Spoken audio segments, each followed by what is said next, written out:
Hello friends, welcome to spide accounts. मैं हूं आपका Hrithik.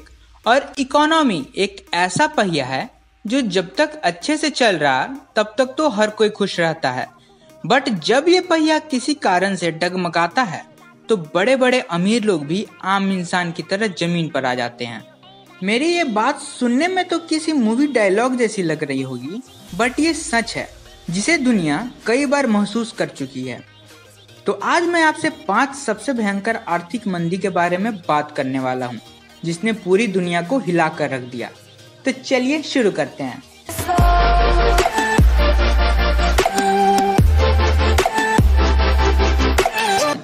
The global recession of 2020। फिलहाल तो दुनिया एक बहुत बड़ी प्रॉब्लम से लड़ रही है जो कि हजारों की जान ले चुका है, बट कोरोना वायरस खत्म होने के बाद भी दुनिया को एक बड़े संकट से लड़ना बाकी है, और ये संकट है विश्व आर्थिक मंदी या global recession. International monetary fund या IMF की माने तो ग्लोबल रिसेशन एक साइक्लिक इवेंट है जो कि हर 8 से 10 साल में होना ही होता है। और पिछली बार 2008 की ग्लोबल रिसेशन के बाद हम एक और रिसेशन देख सकते हैं। वैसे national association for business economics ने अगस्त 2019 के सर्वे में ये बताया था कि 2021 के अंत तक हमें एक ग्लोबल रिसेशन देखने मिल सकता है। और यहाँ बात तो ये है कि ये सर्वे कोरोना वायरस की न्यूज से भी पहले की बात है, और अब कोरोना वायरस आउटब्रेक ने इस प्रॉब्लम को इनएविटेबल बना दिया है। और तो और IMF ने ऑफिशियली स्टेटमेंट दे भी दिया है कि world is in a recession. यहाँ ये भी सुनने में आ रहा है कि भारत और चाइना पर इसका असर कम पड़ेगा, लेकिन मैं यहाँ क्लियर कर दूं कि इंडिया इस रिसेशन से तभी बच पाएगा अगर यहाँ अमेरिका जैसे कम्युनिटी ट्रांसमिशन न हो। Number 2, the great depression of 1929। The great depression मानव इतिहास की एक भयंकर आर्थिक मंदी थी जो कि अगस्त 2029 में अमेरिका से शुरू हुई थी, जब सभी लोगों ने एक साथ शेयर बेचने शुरू कर दिए थे। इस मंदी का असर जल्द ही दूसरे बड़े देशों पर भी पड़ने लगा, जिसमें यूनाइटेड किंगडम, जर्मनी और फ्रांस भी शामिल है। ये मंदी इतनी भयावह थी कि लोगों के पास कपड़े तक नहीं बचे थे। वॉल स्ट्रीट के ब्रोकर्स बिल्डिंग से कूदकर सुसाइड कर रहे थे।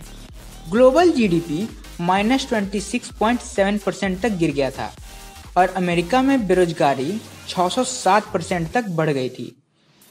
ये आर्थिक मंदी 4 साल तक चली थी। इस आर्थिक मंदी ने दुनिया की आर्थिक और राजनीतिक स्थिति पूरी तरह बदल दी थी। और अमेरिका में जहां 15 साल से रिपब्लिकन पार्टी की सरकार चल रही थी, वो अगले चुनाव में हार गई और डेमोक्रेटिक लीडर फ्रैंकलिन रूजवेल्ट नए राष्ट्रपति बने। रूजवेल्ट ने नई नीतियों को लागू कर इस आर्थिक मंदी को दूर करने की कोशिश भी की।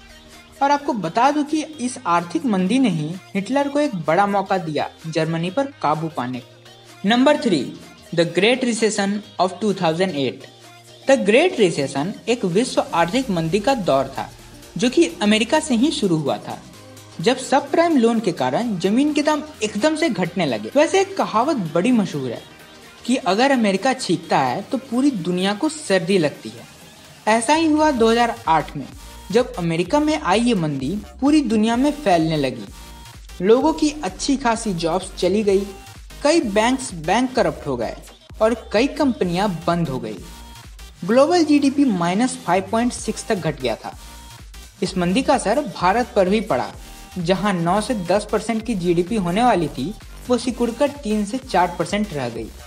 और तो और ये आर्थिक मंदी भी एक बड़ा कारण था कांग्रेस के चुनाव हारने का। वैसे ऑस्ट्रेलिया ही एक ऐसा देश था जहां इसका असर सबसे कम पड़ा था। Number 4, the recession of 2001। 2001 के रिसेशन की शुरुआत 1996 से 97 में हुई थी, जब नई नई ऑनलाइन कंपनियां मार्केट में आनी शुरू हुई और इन्वेस्टर्स उनमें जमकर इन्वेस्ट करने लगे, क्योंकि उन्हें पूरा विश्वास था कि ऑनलाइन कंपनीज आज नहीं तो कल अच्छा रिटर्न देंगी।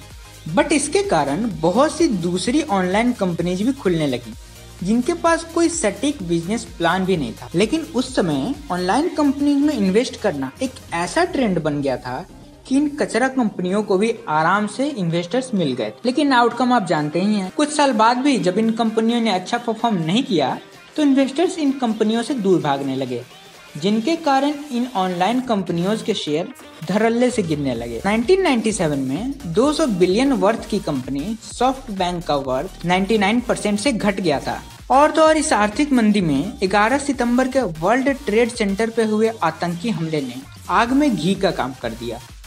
ये मंदी 8 महीनों तक चली थी, जिसमें वर्ल्ड जीडीपी -0.5% तक घट गया। Number 5, Asian economic crisis 1997। Asian economic crisis east और साउथ ईस्ट एशिया में 1997 में आया, जिसमें मुख्य रूप से Thailand, Indonesia, south Korea, Philippines और मेनलैंड चाइना जैसे देश प्रभावित हुए थे। ये मंदी सबसे पहले थाईलैंड से शुरू हुई, जब थाईलैंड की करेंसी थाई बात तेजी से नीचे गिरने लगी, क्योंकि थाईलैंड उस समय विदेशी कर्ज में काफी डूबा था, जिसके कारण थाईलैंड लगभग बैंकरप्ट हो गया। इसके साथ ही मंदी की एक ऐसी चेन शुरू हुई जिसने जल्दी ही एशिया को अपने चपेटे में लेना शुरू कर दिया, जिसमें लाखों लोग बेरोजगार हो गए। फॉरेन इन्वेस्टर्स इन देशों में पैसा इन्वेस्ट नहीं करना चाहते थे। इस आर्थिक मंदी में प्रभावित देशों की करेंसी डॉलर के मुकाबले बहुत नीचे गिर गई। लगभग 10,500 लोगों ने इस मंदी के दौरान आत्महत्या कर ली। So, if you like the video, please subscribe. To get the latest videos, click the bell icon. Fly away. It's the first time of today.